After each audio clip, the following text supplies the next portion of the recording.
back to Two Kims. One Pod. This is your host, Peter Kim. And Unji Kim. And this is the only podcast left in the apocalypse. Welcome back to our show. Unji, you're looking so refreshed, it looks like. Did you get a treatment? No, I pulled back my hair because I'm so dirty. Yeah, I'm really dirty. Your face looks clean as hell. Wait, are we using the same coffee tumbler? No. Well, we're not. Oh. Yeah, mine's like petite. Look. It looks similar. Oh, wow. Half the size of your face. That's cute. Yeah, I mean, it's small. Mine's bigger than my face, which is a problem. How? Thanks for joining us. We're two queer comedians. We're Korean American, and we're here to talk some shit. But before we talk shit, we got to get into our first segment. It's time to get into our highlights and lowlights of the week in a very special, sexy segment called Rock Hard Tops and Soft, Flaccid Bottoms. I'm going to start with my bottom this week. My bottom, okay, so last week I talked about how I went viral on a video and the responses from that, right? Yeah. So after that video, I posted a couple of more videos. Actually, one of our podcast videos ended up doing really well. Okay. When it was a bitch, let's get into it, or bitch get into it, and it's when I was talking about psyllium husks, and apparently a lot of other men out there, not just men, but mostly men out there, needed this solution. And I guess in the video, we don't exactly say what the product name is. Okay. So, or the clip of it. So people have been like hounding. Yeah. Go listen to the full ep. Some people are so lazy. But anyway, so they a lot of the comments are, drop the link. I'm getting it right now. What's the product? So I was like, okay, we pushed a little bit of sales on Sat Izabgol, okay, which is the name of the psyllium husk product. Can we demonetize? Like, can we monetize? Yeah. Hello? Hello?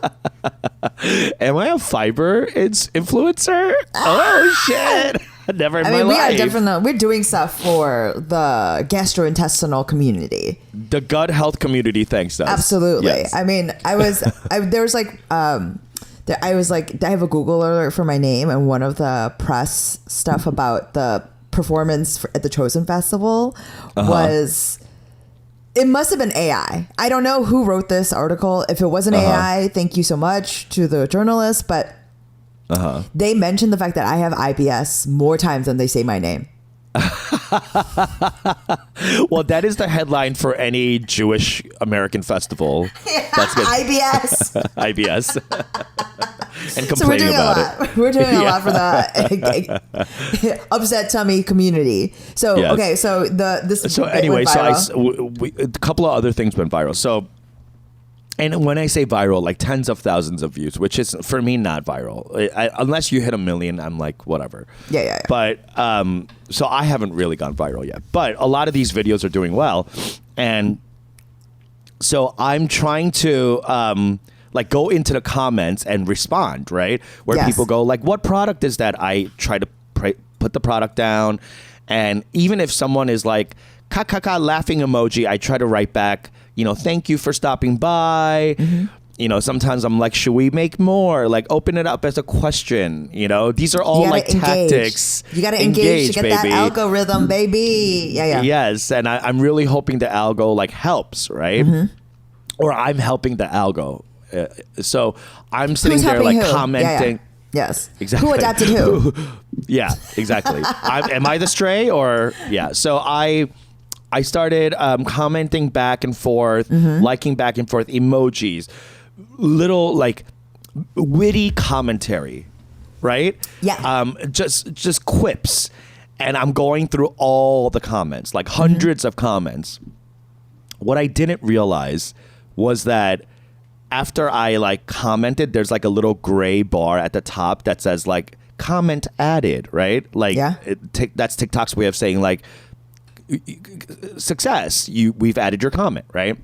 But I was commenting so fast that I didn't see what the gray bar was saying, and then finally looked up at like the 100th response, and the gray bar was saying, hey, you're commenting too fast, why don't you take a break? So TikTok. I did not know that TikTok did that. That's crazy. That is how thirsty I was being on my own videos, where TikTok, the platform, motherland China, had to be like, girl, give it a rest. Go outside. Go outside. Go outside. Read Take a book. breath. Yeah, read a book, breathe some air. Drink Peter. water, hun. Like TikTok told me, back off, bitch. Like the platform who like wants you to engage was like, maybe not you for a second. Wait, can I just say, also, Peter, you move at a clip. So fast. So fast. I do. Like it's not just it's actually kind. It's an act of kindness from TikTok that it was From just TikTok? like, let's just take a beat. Let's just take a beat. Because okay, for those of you who don't realize, Peter listens to podcasts at 1.5, like at the rate that he's. And the thing is, and Peter did this like, it's like he's told me this before, and then on the tour, listening to the podcast at once, he's listening to podcasts where the people speak quickly, and he's also listening. I could barely understand the podcast, and you're like, and you understand it. It's all happening for you at a clip that it must at that speed. Yeah. And I understand why. Like, you must feel the need to slow down, because otherwise the world must feel so frustrating. It must be constantly like, hello? Kaja, hello? What's the hold up? Are we here yet? Are we here? What's going on? Is everyone present and Like, accounted for? If shit is operating at like, if you like use that as, we extend that analogy out, like if you were experiencing reality at 1.5. Like truly, That's why I'm always so frustrated. Yes, it must be very frustrating. Like it was such a like peek into your mindset, and then My even with this fucked up brain. no, I mean just like how if you're experiencing reality that way, how frustrating it must be for you. Like there's so many times when like our objective realities cannot be shared because like how you experience reality and how you take it into your brain is always going to be very specific. So just that sort of insight into it was very illuminating. 1, 2, the fact that TikTok also understands this was like, and then this means that you're not the only one. That if they have to generate this automated message, you're not the only one. Of course not. There are other freaks out there, of course, that are like immediately trying to engage and blah blah, like. Because you also like fall I'm truly into when I get a comment, I'm like literally on top of it, like boom, boom. And TikTok's like, let us code this as a comment first. Like, give us a second.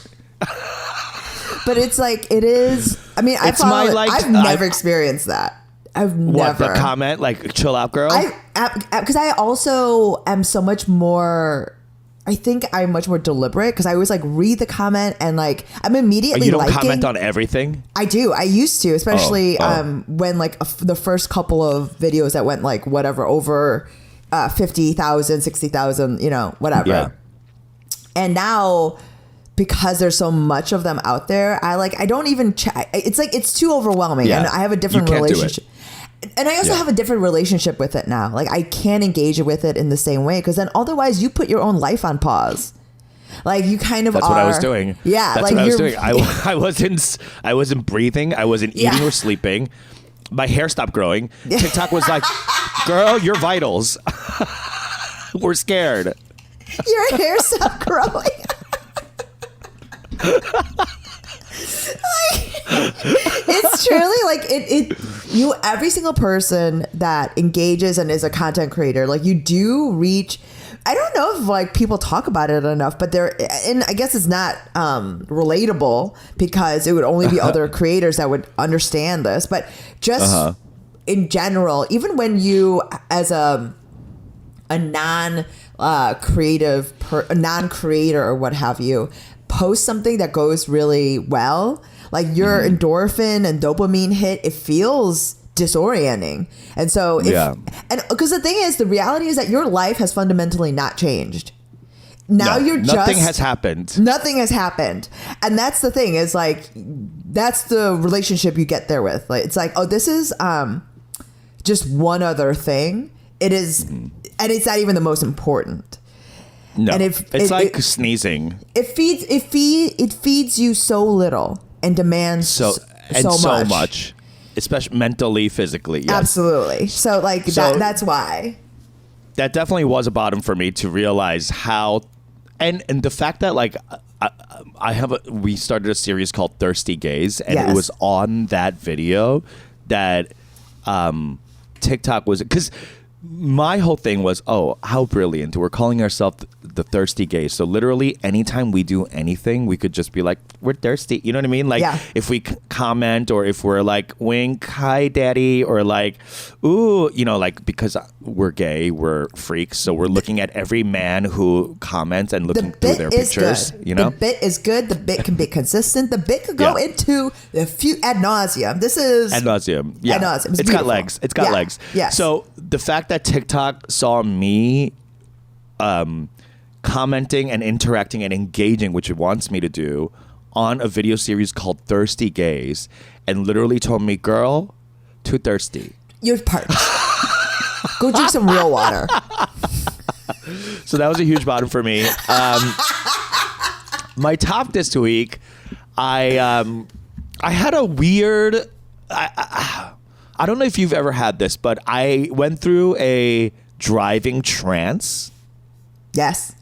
You've had that? Oh, when you lose absolute time and space? Okay. You miss exits. Yes. Like, okay. So I lost my wallet. I thought I lost my wallet. So I went back to this place and I was like, Eric, go order food. We found the ping pong gym, a table tennis gym near us, which I love. And yes, you know me and racket sports. I'm into it. we found a ping pong gym. I know. Like we're 80-year-olds. I know, but sometimes I will say, like, you know, the longer you live out there, Peter, and the more enmeshed you become in like LA nonsense. I will say, like, I listen. I support. I love. There's nothing that my sister does that I cannot support and find grace inside of myself for. But sometimes there really is. I'm just like, it's not that you are going to a ping pong gym. It's more like, so we finally found a ping pong gym like that. That we were on a search for it. Yeah. Listen, in LA, especially for someone who doesn't drink anymore, like there's not a lot to do. So I'm always trying to like look for things to do that don't involve sitting around talking over alcohol. You know what I mean? Absolutely, so like, anyway, so we found a ping pong gym, and my partner and I really love ping pong, or table tennis, and so we go there, and it was 10 minutes away from this. Do people not call it ping pong anymore? Is it like in the vernacular as table tennis now? This place was called California Table Tennis. Okay. And when I went up there, and I was like, oh my God, okay, how much for like an hour of ping pong? He's like, an hour of table tennis. Like they corrected me. So ping pong might be racist? Is ping pong the Indian style of crisscross applesauce? Do you know what I mean? What? Because they don't like Indian style. They don't say Indian style. It's all crisscross applesauce. You can't do Indian style. Yes, no one's doing shit Indian style. I don't think you can say ping pong anymore. Unless you are in mainland China. Yeah. Like I don't think you can say ping pong. Fascinating. I don't even think it's a Chinese word. Is it? Somebody do the research for us. Yeah, ping pong is not. No. It's ping pong ding dong. No. Ping pong ding dong. Ping pong what? Ching chong.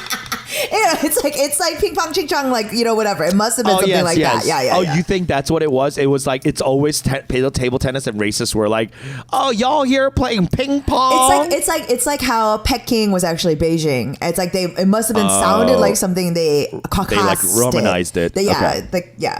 Okay, anyway, so we're at this ping pong gym, and it was 10 minutes away from this Taiwanese restaurant. So we get there, and I was like, where's my wallet? And so I was like, all right, Eric, order food. I'll go back. It's 10 minutes away. I'll just go look for it, and then I'll come back, right? Okay. So I look for it. It's not there. I'm really worried, and I'm like, fuck, you know, like, more so worried about like redoing cards and stuff. I Yeah. hate that stuff. And like, you know, It's so taking much- out all the auto pay. Yes, all of it is just so- so much stuff. It's an errand. It's so many errands. Yes. Yeah. It takes a Yeah. whole day to do stuff. Yeah. So and then I had a moment where I was like, I called Eric and I was like, can you check your fanny pack? I might have put it in there. And he goes, oh yeah, it's in here. And I go, oh my God. Okay, great. So I was like, I'm coming back. And I get in the car and I start driving, right? And I put on my first wave K-pop playlist, which Okay. yeah, it was like the time for it, you know. Yeah, like absolutely. It was Friday night. It was Coming feeling back good. from the ping pong gym. Ping pong Yeah, yeah, gym. Lula is playing. Yes. You know. So it was cool. So like I was just like really like feeling myself, and it's a 10-minute straight shot from the gym to the Taiwanese restaurant.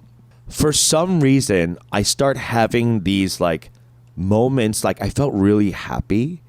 Oh, wow. And like just grateful, you know. And I started like talking to my dad. I think I told you in the podcast that I've had this like kind of spiritual healing thing with my dad. And now like I've had, for those of you who are new, I've had a really bad relationship with my father, and then he passed away. And posthumously, I've started to really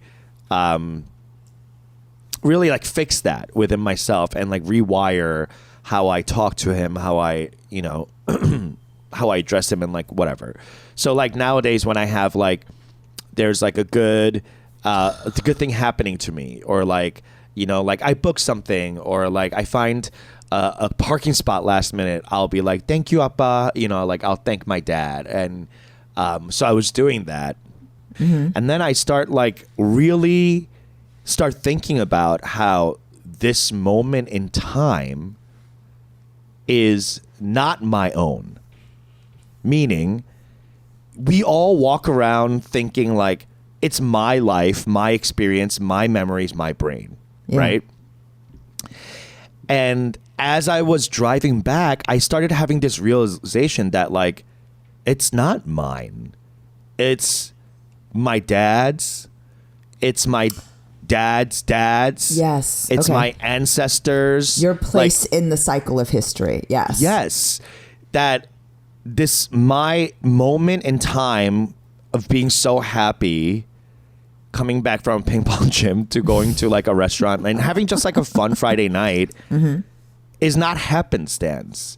It didn't just randomly occur that I happen to be here in this moment with all my privileges.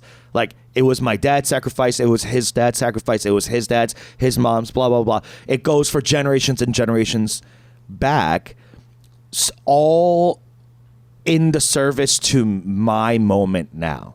Or that like moment. that moment, or my cousins, or whatever, Yes. our generation, the latest generation of Kims, like that was all sacrificed, maybe not purposefully, but cosmically, you know? So I start having this like moment of like, I'm so small. Like this isn't just my life. It's a whole line of lives that has brought me to this moment where I could just have a chill life and like possibly achieve greatness. You know what I mean? Like it just really felt so not humiliating. What's the word? Like smalling, like making you feel small, you know, humbling. tiny, humbling. Yeah. But in a good way. Yes, in a good way. Yeah. Where I was like, oh shit. And I was in this, but I kept like looking at my or my Apple Maps, right? Apple Play. And I was just and I saw that it started like taking me through these ways that I shouldn't be going. But for some reason, I couldn't just break out of this trance. Right. So I just kept going. And I guess like the thing was like relocating me or like rerouting me. Sure. And at one point I was like by the water. I was like, what the fuck? And I get to the restaurant. Eric is so pissed. Yeah. He was like, what happened? I called you. I texted you. I was so worried. Like, what happened? I was like, oh, sorry. I was just on my way back and I guess I got lost in thought. And he was like, for 25 minutes? And I was like, what? Wow. And I looked at the clock and he had texted me 25 minutes ago. So I was like I had no idea that time went. You know what I mean? Like my experience of that time was like brief. I thought I just came right back. So I know. And I was having these like meditative, like nirvanic experience. Like tripping. Yeah, exactly. I lost all sense of time, where I was, but I was driving. It was like, it's dangerous because like that shouldn't be happening while you're driving. Well, I mean, that's probably the reason why you were able to do that, because you were driving, because there's such a removal of like, because there are things like that when you're driving and when you're taking a shower, washing dishes, where like your body is moving by memory, your mind is able to engage and like disconnect because you're not concerned, bringing effort towards like what your body is doing. So you're able to, I mean, that's meditative. Like what you're describing, Peter, is literally what, when you're in Buddhist thought, like you're trying to reach that level of egolessness where you realize how small you are on the wheel of time. Yes. And that like how insignificant and yet important you are. It is both small and big. You are both a part and yet all of it. The whole, you are, and so that is such a, like, I got tingles like as you were talking about it. That's really something kind of an advanced level of meditative thought, like concentration that you achieved, because also that's kind of what everyone is looking for, to feel a part of something, to feel meaning in that way. And I mean, that's because all of this stuff about, let me tell you, and that you said that is, again, I didn't mean to go into this like trance-like state. It just happened. But afterwards, what really became clear to me is that when you talk about meaning, you know, I've talked on this podcast before about how I'm actively trying to experience joy. Yes. And goodness in my life, because I tend to like hedge my emotions, like not too excited, not too bummed. Like I'm kind of in the middle. How can you experience any of that when you're going at 1.5? You're breezing right past joy. Yeah. Same thing with any sort of trauma. You're a bing, like you're already moved on. It's all of I'm it, moving right? on. Yeah. Yeah. So it makes sense that it's a trauma response. It's been difficult for me, and you know, it is a lot about like slowing down and being present as well. And what I came out with from this trance, this driving trance, was that like it ought to be my mission to experience joy. It ought to be my mission to experience unbridled, shameless love. It should be my mission to be, lifted up and praised, and thought of as, I don't know, heralded as someone who's like smart or great or whatever. Like all these things that I discount for myself, and I say like, no, not me. Oh no, it shouldn't be me. I don't want to stand out. That kind of instinct, like. That probably my family like put on me, but I realized that like me experiencing joy is not just for me. It's for everyone who led up to me. You owe it to them. I owe it to them to live loud, to be happy, to feel the sadness when I get broken up with, or like feel the misery of, like basically living life at its fullest, at its 12, because everyone before me couldn't. Like they just couldn't do it, either sociologically, politically, culturally. Like they couldn't live their fullest existence, but I can. At least I'm able to, the most of my lineage thus far, so being the gay entertainment freak that I am. So like, and now it's becoming less about like, well, I should experience joy. It's like, no, I should experience joy for them. Yes. Like it's a bigger calling. I should feel good about myself or pride in my work for them, because they didn't get to. And if I squander this and I die and I become a spirit and whatever, and I go back to the common source or whatever, and I led my life small, I feel like they're all going to look at me like, what the fuck did you do? Why did you waste your time? Like, we wasted our time for you. You know what I mean? So, like, Yeah. I've started to like that was what I like gleaned from that experience of like, oh, I was just like I was having trouble experiencing all this good stuff in my life because I felt like not worthy of it, or I'm not deserving of it, or whatever. All these things about like self-worth. But I'm now realizing that should be filtered through this kind of like ancestral lineage, as opposed to like me, myself, and I, individual Peter Kim. Because not true connected to joy anything cannot else. occur. I mean, that's the problem with so much of this like self-wellness, self-help, self-love, that because joy and this type of like high level like meaning can only occur when you are part of a whole. And like Right. that's when, and this is going to come off weird, but I think that a shortcut to this feeling of being a part of this ancestral thing, imparting joy, feeling joy, because as you see now, like in that ancestral line, so much of being a part of something means to sacrifice. Right. And like, even when you talk about it, like we've both sacrificed things. We had to, because we cannot truly be for all of the freedom that we have, we also did not have the greatest freedom. But the shortcut I found is having children, because I see in them all the ways that I am not free. I see in them all the ways that I am able to impart to them the sort of things that my parents gave. And like I can see literally with each successive generation what traumas remain and what was able to be filtered out. Like, interesting. It is really crazy because my son still obsesses about money. He's constantly asking me how much things cost. He's worried about it. He's like I'm like, this boy has lived in a house with stairs his entire life.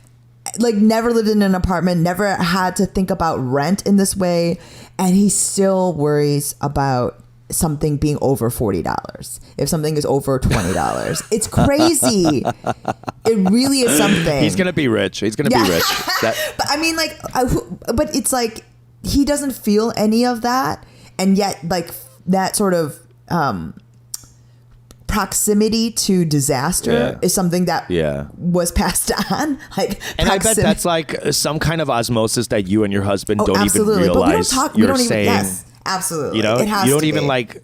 Yeah, it's like moments that he's picking up between you two, or like you making a face when he says how much something is, or whatever. You know, like it's being picked up with non-verbally. But and think about how much less we did it. We do it, my husband and I do it, versus how much our parents did. Our parents did. Like, it was a part of every conversation. There was so many fights about it. I just remember the rent. I mean, like, just that. And so that to be imparted. It's just it's a shortcut because you see such a physical manifestation of it. I bet. And I was thinking about that. I was like, should I have kids for this exact reason? But I don't know. I mean, it really is I'm not sure. the only reason. It is literally the only reason. And possibly secure a future for you where like your kids are taking care of you. It's not the kids to take, because there's no way I am going to be taken care of by a person in a facility of which quality will depend on how good my son or my 401k does. Okay, like it's nothing. You're reality, nursing home bound. Absolutely, there's no. I mean, even in Korea, people don't fucking live with their parents anymore. So. Absolutely not. Not that someone will take care of me, but it is that you sacrifice and you are a part of that line and that you continue it. That is part of the responsibility. It feels weird, but like the joy part of it is that it's not the end all be all, but it is definitely a shortcut. Because I don't know if I could be able to get there. I mean, find yourself a ping pong gym nearby. Maybe it'll help. Hey, can I just say that like the driving trans shit is real? Because I was driving someone home once and they revealed to me that they were this is not someone I knew particularly well. I was just driving them home, and I'm leaving a lot of details gray because I do not want them. I don't want to put anyone on blast, but like I didn't really know them. They were not even an acquaintance. It was like a professional situation where I was giving them a ride, and we're talking. This about, is how we became friends, by the way, you and me. Yes, driving around. Remember, I gave you a ride back after the audition, and we weren't really friends. No. Okay, so that's not what happened with.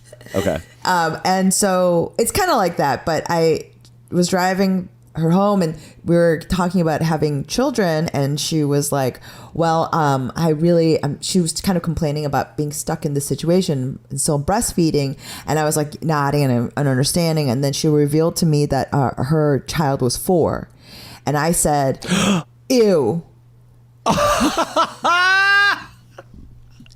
Like I'm driving and I look and I went, ew. And it was like, because I was driving, I was in that like sort of like flow state, and I'm just talking to a person. I went, ew. And then because I don't really know them, it felt, I had to backtrack. It was just like driving can be like that sort of flow state thing when you can't look at your phone. It is really important. We need to find more space for that.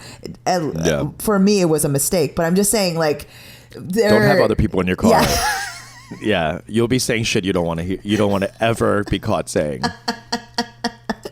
But it is important. That is ill, though. Like, sure, maybe not the nicest thing to say to someone, but what? Ugh. He's 4. He has teeth. What are you doing? It's not like making anybody happy. So it's like, you know, he's got to go. He's got to go somewhere. What's happening? That's so crazy. 4 years old. No, that kid's gonna be a serial killer. I mean, he's gonna go out, and kill multiple people. And so, yuck. Yeah. My top and my bottom. I'll start with my bottom as well.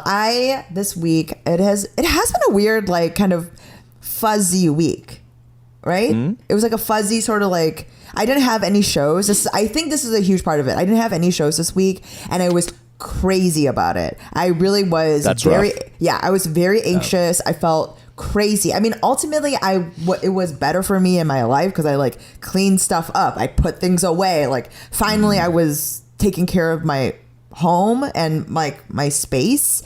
But because I didn't have anything to occupy my mental space and expend sort of like some creative energy, I did purchase a lot of stuff around my, like, I really went deep into freaking out about my fleeting beauty, and in a way that was extremely unhealthy. Like, I was looking up a lot of cosmetic procedures. I bought an electrode. What kind? thing. Tell us. What do you think?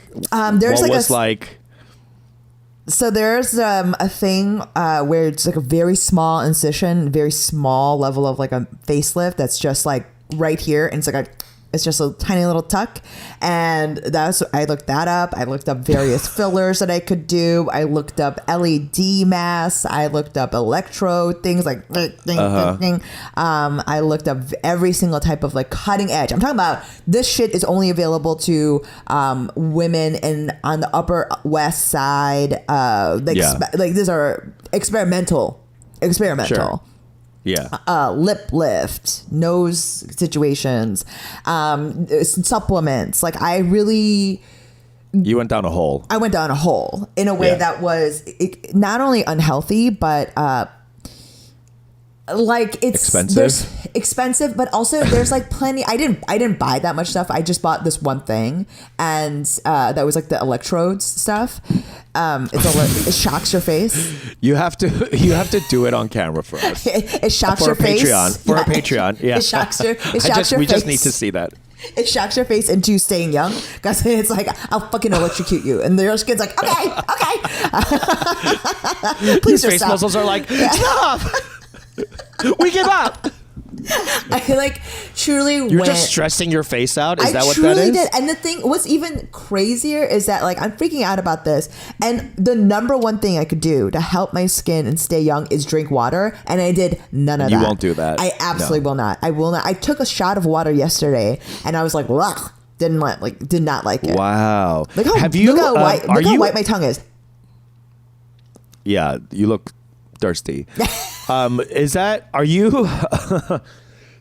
Are you on Water Talk? It's like Okay, so it's them like some bitches sort of, are. Them bitches have trouble drinking water too. Yeah. And they're like creating Lemonade. flavor, whatever. Yeah, It's basically. lemonade. But they're going crazy. They're like birthday cake water. Ugh, and so there's gross. like, yeah, like key lime pie water or whatever. They're like flavoring their water so that Mm-hmm. they don't drink water. So is that something interesting to you, that like to drink water with like Crystal Light in it or something? Or like, No. Okay. I want Diet Coke. I want Diet Coke. I want coffee, and I will do Yeah. LaCroix, but I only like the first 3 sips of a LaCroix. So Yeah. like it's literally I'll do you crack it open. ever realize when you drink LaCroix, like it makes you thirstier? Yes. It like dries out your mouth more. That's why I like it. Yeah, it's not good. It's not good at good. all. Yeah. So I was freaking out about it. That was definitely a bottom. Like I kind of needed to. I took it back a step where I was just like, you know what? I'm gonna step away. what like- part of your skin are you trying to work on? Like It for was the ne- audience, like give them like what you're trying to fix. I'm not trying to fix anything. I literally, it's the same sort of. It's like I've talked about- maintenance work. It's not, yeah, but it's also, I've found, especially among millennial women that had eating disorders when they were teens and like got into recovery, they transferred their addiction to skin. Like that OCD, interesting. obsessive thinking around self and improvement and like Control. kind of control and self-loathing kind of being tied together. It's Yeah. very in skin talk. Like it's like, oh, how many things can I Interesting. do? Because what am I trying to fix? Like, I don't know. Overall, I don't get it. Yeah, yeah. Overall, like, whatever. Yeah, yeah. So there's not like, oh, I'm getting wrinkles here and I need to get rid of it, or like my chin is sagging or whatever. Like Of you're just course. like, well, whatever. Something could be done. Yes. I mean, and Oh, there's, wow. and it's Okay. just like, I have slackness. I mean, I'm just getting fucking older. And I looked really tired one day because I've been up. I just look really tired and I like. You also don't sleep or drink water, so that is an issue. So, Yeah. I mean, that's what I mean. And so my fix is to like fixate on it and do nothing. Yeah. So it's just that sort okay. of, that's my bottom freaking out about it. And then I did buy a $200 electrocuting face thing object. I can't wait to watch that. You need to do a live. I need to watch you do this. It is truly, that's what I mean by a bottom. Like when I engaged in that sort of like problematic behavior, like it was like you with the TikTok thing where it's like you're compulsively like, this is it feels good and bad. This is doing something. This is Doing doing some- something. This is doing something. Yeah. And you're just like pushing You're it right. in that way. Like it's the same You just thing. don't have like a platform telling you, girl, back off. No. Anything in our society telling a woman to be less attractive or care less about it? No, it doesn't exist. No. I To don't- spend less money on the Yes. beauty industry? No, that's not happening. Absolutely not. So that's my bottom. Okay. I will say my top was I had a birthday dinner with a friend. With friends on Saturday. Jack had us over, had a beautiful meal. It was really fun. I took an edible, had a body buzz. It felt crazy. Wow. I almost puked. Wow. I felt so good. I almost puked. And Wow. then I like, it was fun. And, I almost puked and then I had like crazy heartburn. Like was also a bottom because I ate too much. But like the walk there was one of the best walks. Like not only was I looking forward to the evening, I was like kind of dressed up. It was like a nice kind of like late Like summer, a late summer night? I where like love Chicago that. is out. Like There's it's like a nice little breeze. it's crisp, Yeah. but it's 75. Yes. It's beautiful. Oh my God, I love that. And I was you walking never the- get that in LA. It's Fuck. beautiful. It's like when summer and fall seasonal. kiss. Yeah, Uh-huh. they're just like Yeah. they're not angry at each other. They're like flirting. Like it's so cute. Yeah. And Yeah, it's the puppy love stage of the seasonal. absolutely. Yeah. Like you could wear anything from a long sleeve shirt to like a sundress, and everything works. Yes, it just everything works. Everything is welcome. It is the most open that the weather can be. So it's right before October or like Halloween season where it gets like rainy and fucking stupid and cold. And it's like the crisp in the air is a little like sharper. It's acerbic. It's sarcastic. It's back to school, honey. It's back to school. And midterms are coming up. Yes. I love that. I love midterm weather because you've been in school for a few weeks now. You've kind of figured it out. You've been to some classes. Yes. And you did some parties. You threw up at a frat house. And now the midterms are coming up and you're like, oh, should I layer? Oh, it's like you leaving your turtlenecks. dorm going, yes. It's infinity scarf time. Yes. Ah! Okay, so speaking of, so I'm walking down the street, and like Chicago is out. People are living. I can see everything, and this walk was my top. It was like I saw first dates. I saw 3 months in, like just like people really living their lives. Saw very few. By the way, the only people I saw on their phones were parents with children. So like that was cool. Like, you know what I mean? Like just see, life was on display.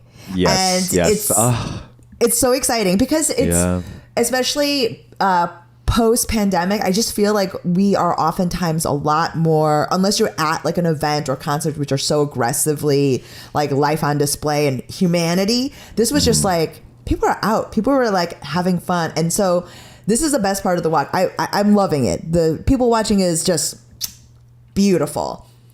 I'm walking up and there's a sushi restaurant about a block away with like a big outdoor area. And Peter, let me just tell you this. I've been seeing life out loud. People are wearing all this stuff. I could see this woman's infinity scarf from a block away. No. It was that big. It was that big. I'm wearing a full dress. I'm wearing like a off the shoulder, like this woman, full scarf. So big, I could see it a block away. Wow. So as I'm walking up, I see her going I'm like this. jealous of that scarf. And I see her going like this from far away. Far away. I can see her wiping away tears. I can see her because she's going like this. Uh-huh. And as I get closer, I can hear her sobbing. Oh, no. Is she on the phone or is she crying on her own? So she's totally alone. She's sitting alone at the sushi restaurant. But again, surrounded by happy people. People really having a great time. She's full infinity scarf, jacket, messy pony. Looking at her phone, weeping like this, sobbing in public. Okay. Alone at a sushi restaurant. And I'm like, I got to see what's happening. So as I pass by, she's reading her own text. And the texts are reading her own text? Because the block of text is like this big. So she must have sent it left unread, and she's just scrolling through, rereading what she had written. Weeping. Oh no! What do you think it was? Was it a long text block? Like she was sending like a final thing to like her boyfriend or something? Multi-paragraph. And this is why I love you and I will always love you, but we can never be together for this reason. That kind of thing? Absolutely. I mean, it wasn't just one chunk. Like, you know how sometimes when you get a text that's so big, it fills up the entire... It was one of those, and I could see that there was another right above it that was hers as well. Wow. Back to back. So she's reading her own text, crying in this way. Okay, so one, she's a writer. Two, I was like, it's just like this, the spectrum of life, and it's just like, this is also bus crying season. You know what I mean? Like in Chicago, the girls come out and they start to weep on buses when it's fall in a way that's just really... I love it. So I got to see that, and I got to see the happiest version. And then I ran into like someone on the street. Like it was like a movie. Like, just all of it. Like I'm a regular at the liquor store that I went to. He said good, like, I had a little banter with him on the walk and this, and I saw this bitch. And then right after that, ran into a comic friend. I had great repartee. Like I, was you know what I mean? Like one of those things where like you're the correct amount of charming for the situation, and then you get to leave right afterwards and not fuck it up. It really yeah, was something. I usually overcharm, but Same. yeah. I'm like, I'm trying too hard. And like Yeah, everyone exactly. feels like, oh wow, she was really trying. I was just like, Okay, turn it off. I was easy breezy. I was just like, oh, and like this thing. And she was like, ah, ha, ha, you know? Yeah. It sounds like you were in a good mood. That was your top. Unji's top of the week was she was in a good mood once. For about 20 minutes on this walk. And it was because you were walking to your own birthday party. Wow, what a way to reach for that top.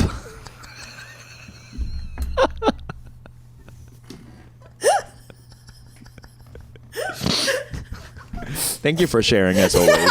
Thank you for really digging deep down and unearthing your soul for us. I really did look for it. That was the time. It was a slow week. We get it. It No was shows. a slow week. No shows.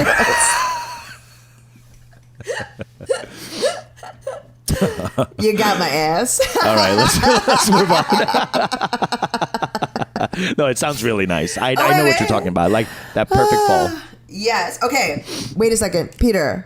What? I got. There's someone at the door. There's someone at the door. Oh, You know who's there? who? Drama llama ding dong. Ooh, all right, ding dong. Here we are. You know, I always think like it really is apropos that we call it Trauma Llama Ding Dong because our like old traumas find us like an unwanted guest that is ringing on your door. They're you know? Jehovah's Witnessing us constantly. Yes, They will honey. not stop. Latter-day Saints. Latter-day Saints. My trauma this week is this is like a formative moment, but it makes sense that this would be one of my traumatic moments. I in 5th grade was obsessed with becoming like a Beltway insider. Like I wanted to be like a political, like I wanted to be a politico. I wanted to be In 5th grade.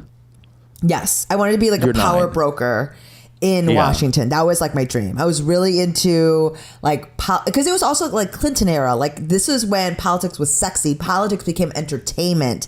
You know, Bill Clinton on Arsenio Hall. Like it was the moment. It's at least with like this is when DNC got sexy, and now it's become. You know, Toothless. It's toothless. Yeah. It is. She's 80, and her vagina is dry, parched, and so this is the era of that. And I was obsessed with it, and so I tried to impeach my class president, Sun Im, and I impeached him. Under what grounds? Charges of sexism, and he. Oh. And I had like this whole situation where he had allowed boys to budge and he was engaging in cronyism with his friends. I'm telling you, the charges were serious. Wow. Okay. And you're pulling together a RICO charge. That's right. I mean, the evidence I gathered, I had petitions, I had witness testimony. It was all of it. Wow. Okay. Yes. And also, by the way, a teacher allowed this to happen. So whatever. And she was like, great. I forgot to plan today. So take over. Oh, this was a weeks long investigation and trial. This was not a little. Okay. No, absolutely All right. not. The witnesses were called. There was a deliberation. So you attacked another Korean politician? Yeah. Wow.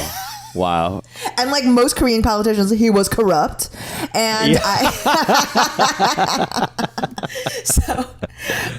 but the thing is, this is ultimately why I did this. He was president and I was secretary. No, I was treasurer. I had the position of treasurer, which was like fucking the worst. So I like the idea was that I would bring him down and that on that sort of wave of popularity, then I would then become president, be voted president. And instead, during the course of the trial, clearly I came off as like a heinous bitch. And so nobody wanted to, you know who got the president? Like, because Sun did get impeached. Impeached? Absolutely. Okay, so you did your work. But the actual goal was for me to become For you to rise from treasurer. Absolutely, to usurp his power, like in a Machiavellian like judo move, like. Well, Oh yeah, this was a highly calculated coup. absolutely, and instead his defense attorney won. President. Won what? President? Yes, Wait, was there no VP? It was just president treasurer? No, so it was because he was impeached. I guess the VP could have gone, but it was like every single person had to stay in their assigned role, and and he both ran for president. In the runoff election. In the runoff election, absolutely. Yeah. And you said he stole the election. Yeah. Yeah. You were like, stop the steal. Stop the steal. But it was like truly one of the most embarrassing moments insofar as like I had orchestrated this huge thing, brought class and politics. So people re-voted? Yes. And you didn't get the votes? Absolutely. Even though you led the charge? They were like, okay, the evidence shows we have to impeach Sun Im, but the evidence also shows that Eunji, she's a bitch. She's a bitch. And so I did not, people hated me. And like, and oh, no. So the son's defense attorney is the one that took over. So the one that had been in direct opposition to me as the prosecutor, he won. Right. He won. And he and I never got along because clearly we had this acrimony. I mean, it was wild that I did this multiple times. I like when I think back to my childhood, there were so many times where I did shit like this, where I was like Machiavellian or like really pushy in a way, and I was like kind of crazy that I would get. I was bullied, and people didn't like me, and also rightfully so. I wonder why. Like it's just crazy, and it's only just when go around taking weeks long coup against trials against a class president, and I'm sure because of all the evidence that you were bringing to quote the trial, you were involving everyone who doesn't want to be involved. You were fucking subpoenaing people who just wanted to be chill. And yeah, you shot yourself in the foot for being the busybody that you are. But how about and it really traumatized me insofar as like I really don't engage with. I mean, I think I just felt felt burned, and I don't try to involve myself in a lot of business. Like it really did teach me a lesson about that sort of stuff. Like, and like fundamentally change. What did you learn? Can you just recap? I don't ever. I've been approached multiple times of becoming like a room parent or like involved in like school board stuff, and I am not interested because you're out of politics. Because I know myself. If I'm in that situation, I will go crazy. You know, like nuts. I'll go nuts, and I will try to like operate. And it's just like that, and then also how much people hated me. Like it's just like such an acute memory that I have. You were the like original Marjorie Taylor Greene. Yeah.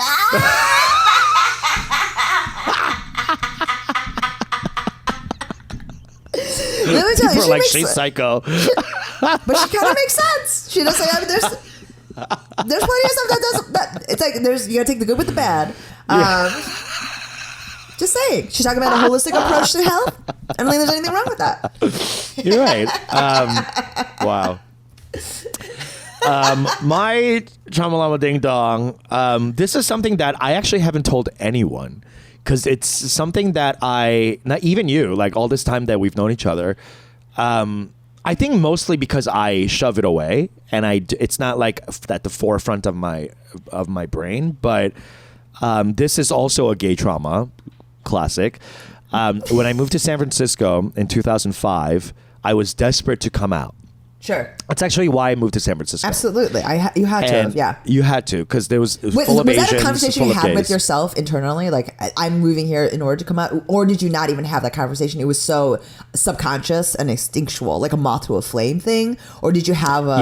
Yes. Okay. It was that. It wasn't like, I have to come out, I have to go to San Francisco. Yeah. It was like the chance to live in San Francisco was presented to me and I said, I'll take it. Like immediately. But you weren't having that conversation out loud in your mind. It was just a gut loin pull. Okay. Yes. And I wasn't ready yet to have that conversation out loud. Yeah. Because I hadn't come out to me yet. Yes. You know? Yes. But all signs were pointing gay. And so The penis I was got pointing. to, Yeah. yeah, it was erect and it was pointing into my mouth. And I went to San Francisco and I lived in this area called Nob Hill when I first moved there. And a lot of my, a handful of my Michigan friends moved out there. Like people that I was friends with, Sure. but like ancillarily. You know what I mean? Like we were kind of the same like KSA crew. Like Korean Studio Association crew. That's so gay. Anyway, and that's actually more gay than having sex with men. That's peak faggotry.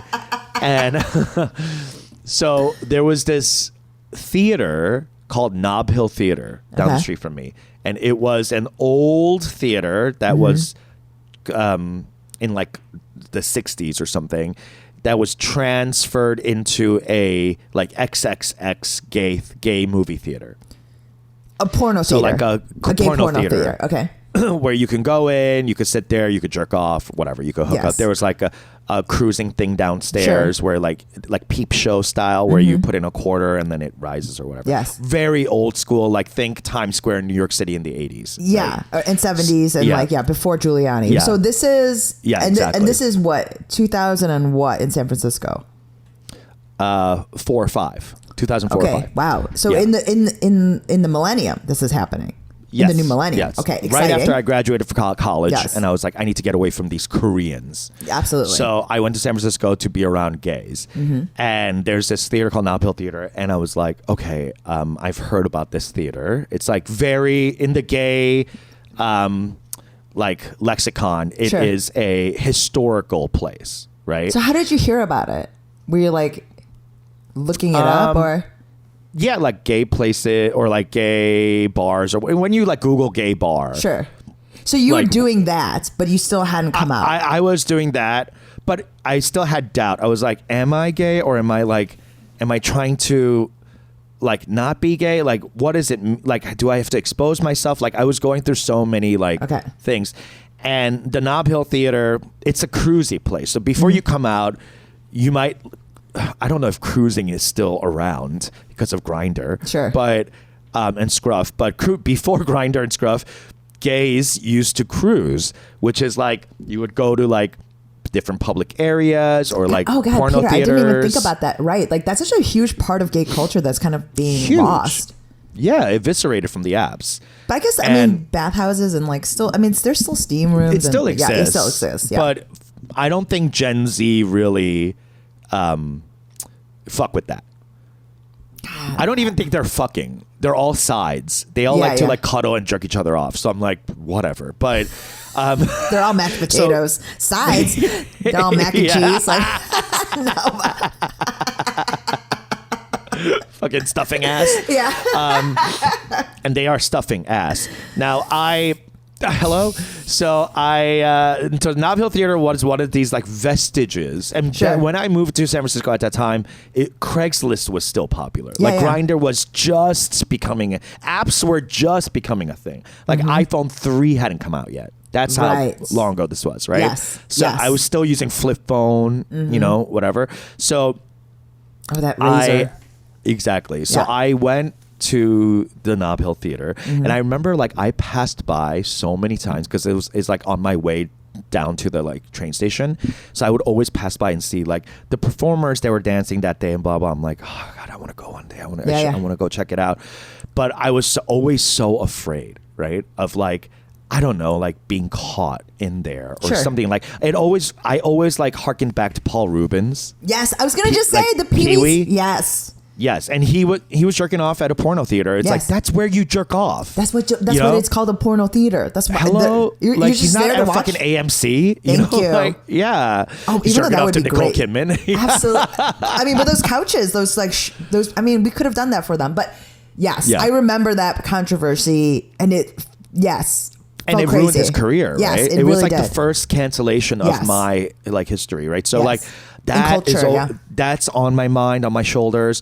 So I always like avoided it, right? But it was so close to my home that I was so tempted to like go in there and look, right? So one day I was like drunk and I had partied with my friends. Okay. And like my Asian friends, and we Sure. went like partying, right? Drunk or whatever. And they go home, and I'm like, fuck it. I'm so drunk, I don't give a fuck. I'm gonna go to the Nob Hill Theater. So I go, pay like $20 to get in. At and night. It's This like is at night. This is post party. Yeah. It was like 12:30 or 1 o'clock in Okay. the morning. I'm like, and I'm also thinking like this is already so late, so like no one's gonna be catching Sure. me, right? So I go in, and literally no one's there. There's like 3 people, and the porn is like old porn, so it's like not that great. Like I had all these expectations in my head of it being so sexy, and it was more grody than anything else. Sure. Right? So I go downstairs, and there's some people cruising or whatever, and I realize like, oh, this isn't what I thought this was gonna be. So I go, okay, I think I'm just gonna go. There was no one there to like jerk off with or like Sure. hook up with or whatever. Yeah. So I was like, I'm just gonna get out of here, and I'm leaving, and the guy's like, leaving already? And I'm like, yeah, no, I need to go home. And he was like, oh, okay, well, come back another time or something. And I was like, yeah, sure, okay. And thinking in my head, I'm never coming back here. Yeah. Because it wasn't the gay fantasy that I thought it was. Sure. And I had so much like trepidation and like anxiety coming in here anyway. Like, what's the point? You know? So it didn't meet up with your fantasy. And Yeah. also you had all this anxiety about it. So like Yeah. the fact that they were so far apart, you're like, I'm never going to, why would I What's ever the point expose of myself to this? this again? Yeah. Right. And I go, okay, thank you, sir. And I leave the door, and I come out, and across the street, I see Sharon Cho and Larry Coe from Michigan. And they turn around, see me, and they walk across the street. And then I'm like,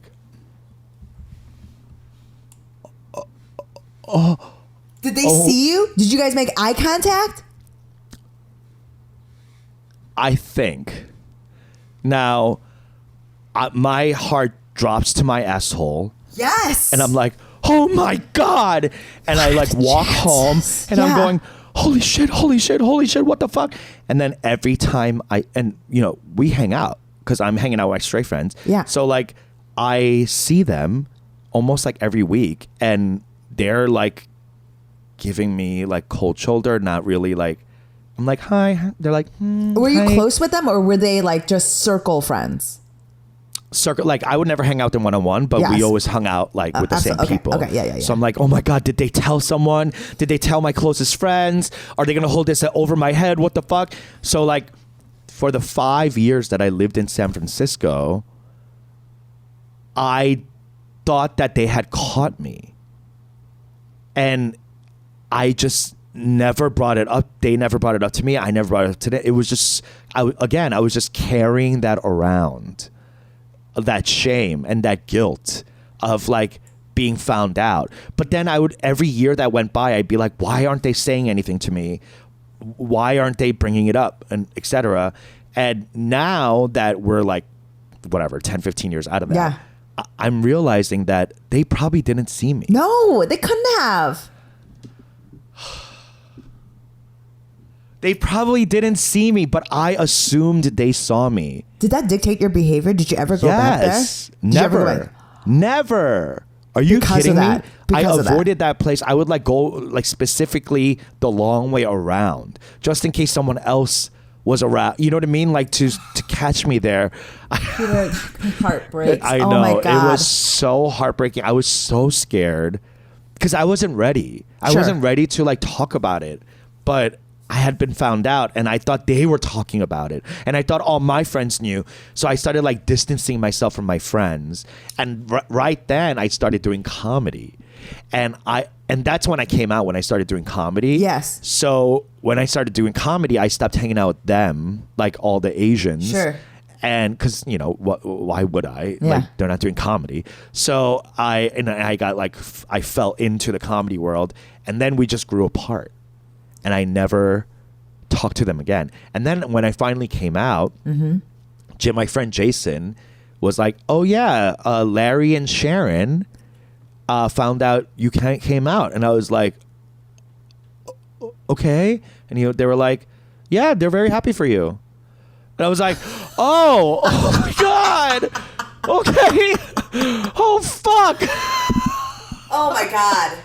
I Oh didn't my even God. tell them that. I didn't even tell them that. Like my good friends, Jason, like my Yes. Korean friends. So like this is the first time I've ever talked about this because I was carrying that load around for so long that it truly, Unji, like it really like rotted my insides for so long. I mean, I was going to say, like, do you think some of that shame is also part of the reason why you stopped hanging out with them? Like, Yeah. I mean, because When I found comedy, like Yeah. I wasn't glad like, oh, we don't have to hang out anymore, but I was like, oh, great. Now I don't ever have to deal with that awkwardness of 'Cause coming out and being gay around Korean them. people. Yeah, exactly. And I could just come out and be gay around like these comedy people because Yes. It's there's no easier. attachment. Yes. Yeah, exactly. Wait, so I mean, also not to Yeah. never go back there because I'm sure it was like it would have been fun. It would have been like a cute little like thing. Yeah. Who knows? It would have been, Yeah. Oh my god, my heart breaks. I know. To It was just hard. Think, It was a to hard just time. think that they saw you and they totally That- hadn't. They hadn't. This And I this didn't is the know thing. till like 10 years later. This is the thing. No one is thinking about you. No one No is one. thinking about. No one is No thinking one's about, thinking about you. you. No one cares. It is both horrifying and freeing. Yes, it is. It is It's incredibly liberating. sad and incredibly freeing to know that sort of like Yeah. no one is thinking about you. Oh So my yeah, God. if you are carrying around stuff like that, just exercise it. I Yes. wish I had the bravery to be like, "Hey Sharon, hey Larry, Yeah. were you at around Nob Hill last night?" Yeah, because they were coming out of a liquor store or something like that because they were going to some kind of after party, right? So like, I should have just been like, "Oh yeah, did I see you guys?" Yeah. And if they were like, "Oh, we didn't see you," it would have been it. Yes. But I was a coward. And every time I saw them, I just like avoid them or not talk to them. And I'm sure they thought that I was being weird, so they started being weird with me. And then, more and more space grew. And also, it didn't help that Sharon, that girl who was with her boyfriend, she was the ex-girlfriend of my best friend Steve. So we didn't really have like a great relationship. It I was see. like, it was always kind of like at arm's length. So anyway, that's my trauma llama ding dong. If you have something similar you're carrying around, just say it out loud. Chances are they don't even know you're struggling with that. Nobody's And that's thinking like about you. What a waste of time, guys. Yeah. Like really use my mistake as, as yours. And part of Peter's thing is you owe it to your ancestors. You do. You owe it to your ancestors. This is not just your life. And that really, again, like you said, liberating and freeing. Yeah. To not know that my life is not just for me. It's like, it's a culmination of lives. It's a burden that gives you freedom. Yeah. Because I think we would usually carry around like, we gotta succeed and I gotta make my family proud and blah, blah. But like, it's the other side of that. Like, we deserve to be happy because they struggled so much. And I wish I knew that a little bit when this Nob Hill thing happened because I would have acted differently. Absolutely. But, with age comes wisdom. Oh, you know what I was thinking? I was watching this TikTok that like it kind of articulates some of the thing I've been feeling a lot lately, aside of the low point I had this week. But that there is in our 40s, we will not only this is the only time in our lives that we will be this hot and this wise. Isn't that crazy? You think we'll get less wise? I just Or think we'll the become less combination hot. of less hot? Well, that's for sure. All right, guys, it's that time for our final segment in which we introduce something we're absolutely obsessed with. So sit back and bitch, get into it. All right. My thing today it has to do with the content that I've been shooting lately. Oh. And I decided to... It's not really a splurge. It's under $200, but I bought a gimbal. Okay. Oh, Steadicam. Okay. Yes. It's called DJI Osmo Mobile 6. I'll show it on the video here. It is a very well-made, very structurally sound gimbal, so steady camera, where you can do a lot of any type of like recording on your phone that you need to. You can make movies, etc. if you want. Obviously, I'm making TikTok videos, but it's good for that too. It has a extension, so it extends out into like a little mini tripod that you can set up for your sets or whatever you're taping. And it's been it's a really good boon in our like content creating, because you're not getting all that shakiness of your handheld, and it just feels smooth and it feels more professional. And I think when the viewer watches it, they appreciate the like quality of the video. So if you are a content creator or you just want a steadier picture, you're a shaky ass bitch, go find this DJI. They're a really cool brand. I also have their loft mics, which Unji and I used on tour on those car vlogs, and it works really well. So go, bitch, get into it. Ooh. Okay. My bitch get into it this week is the everything shower. And it is, so you were saying that, you look different. It's like, because my hair is very greasy and I had to pull everything back. My hair is really gross. I'm unshowered. I am very smelly. And the thing is, I also just went to King Spa recently and did like the scrub, and I felt very, you know how they feel after that. There is a thing on TikTok, if you look for it, called the everything shower that is like, it's basically almost makes you feel like you got scrubbed. So it is time consuming. One, I would say you have to allot for yourself you have to give yourself at minimum 2 hours to do this shower. And it's not like you're in the water the entire time. Okay, listen to me. It is 2 hours of time that I would say I do once every 7 to 10 days. So that's how often I shower like this. I'm gross. Okay. I'm doing a little Euro, like every once in a while, but I am going a full week without showering, without washing my hair. I am gross. But it's because I do this, the everything shower. I would say because of this, I am really like good and like clean and still relatively like non-smelling, and I look great up until day 4 and 5. The last back half of that, I'm kind of like, I'm dirty. But it's 2 hours. 2 hours of your time. That's a long time. It's a long time. So, but what I like about it is a very meditative, self-care sort of like non-phone time that you're giving yourself.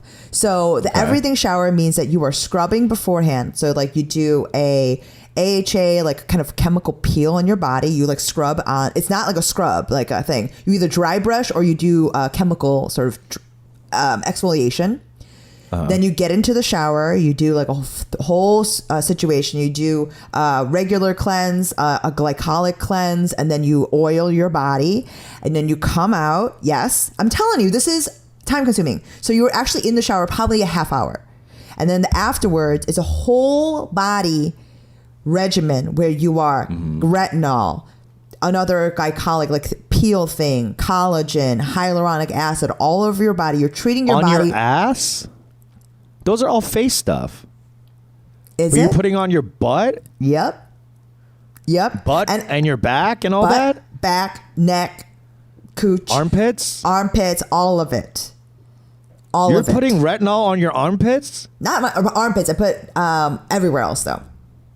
Okay. Why? And it's not face grade retinol. I'm not putting like little droplets. I'm talking about Amazon. I bought it for $12 as a tub. And like that's what I'm putting on your body, though. Yes. What Peter, does it do for your body? Like it's like tightening or something. I have chicken skin. I have KP. I have like very chicken skin type of thing. I have little bumps. You know what I mean? I have chicken skin. Yeah. It looks like I have that too. Yeah. On my arms. Absolutely. Yeah. So this gets rid of all of that, and it deals with it, and you don't really need to wash yourself again. Maybe a little bit of smelliness, like in the gooch and the toots, like up here, you know, and that's about it.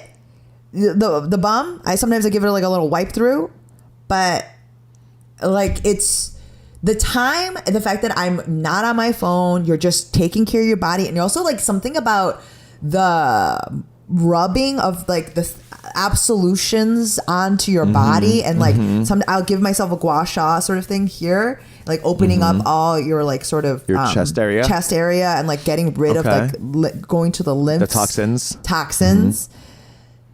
It's very this sounds like there's a lot of steps involved. Is there like an instruction manual somewhere? I will yes, I can give you the TikTok that I'm kind of following. I plus or minus depending on mood, supply, and time. So, but if you search on TikTok 2-hour shower, yes. Oh, everything shower, it'll come out. Yes, there's a whole. It's a whole different kind of. You talking about water talk? There's a whole talk about this. Okay, and you can do it with your hair, but it's just something about the time, the care, and like honestly, think about how often you touch your entire body when you aren't like doing something sexual. It's very rare. Even right? then, I'm not touching my entire body. Not my entire body, right. No. So it's like, it feels, that's what I mean. It's like just sort of you're checking in with your body. Like think about how often you touch something I've actually thought is like, if there was ever a tumor or a bump on my body, I would find it because of this. Because you get used to and you're touching your body, and it's like, it is a way of like touching grass. Like, this is what my body actually looks like. It's not just what I look like on camera. It's not like just what this is my body with all, and you do it without judgment. It's like going to the chimchabang, right? Like, I truly have like the body of like kind of like an ajumma, just like the droopiness of it. And it's like good to go to a chimchabang because there are harmonies there that are even droopier than me. And it's like, you know what I mean? It's just, I'm doing all right. Yeah. You know what I mean? Like, it's like if you were to look at the evolution of man, where it's like there's like Cro-Magnon and they go up. I'm like the opposite end. You know what I mean? Like, I'm drooping down. Like, like the way you're that down by chimp. Exactly. So it's just one of those things where you're reconnecting with your body. It is like it doesn't have to cost a lot of money. Like I said, I usually use like Amazon tubs. I'll just like look up the thing and I'll just get the cheapest $12 thing that is in the biggest tub. And it is really the time you spend and the kind of like touching your body, and yeah, it's like kind of the thing you're talking about with the driving, like making that time where you're not looking at phone, you're not ingesting content, like, because I don't listen to podcasts when I'm doing this. I typically try to listen to music, and like not aggressive music, but like classical, kind of like pleasant music. So yeah, like Celtic chanting by Eddie. Yeah. So this I would highly recommend. So everything showers. Yes, everything shower. shower. All right, bitch. Get into it. All right, folks, that's our show for the week. Thanks so much for listening. Check out the Patreons. Leave us a review. That helps a lot. And check back in with us next week. If you have a bitch get into it or a trauma llama ding dong you want to share with us, send it our way. Email us. Email us at twokimscomedy@gmail.com. We'd love to hear from you. All right, thanks so much. Bye.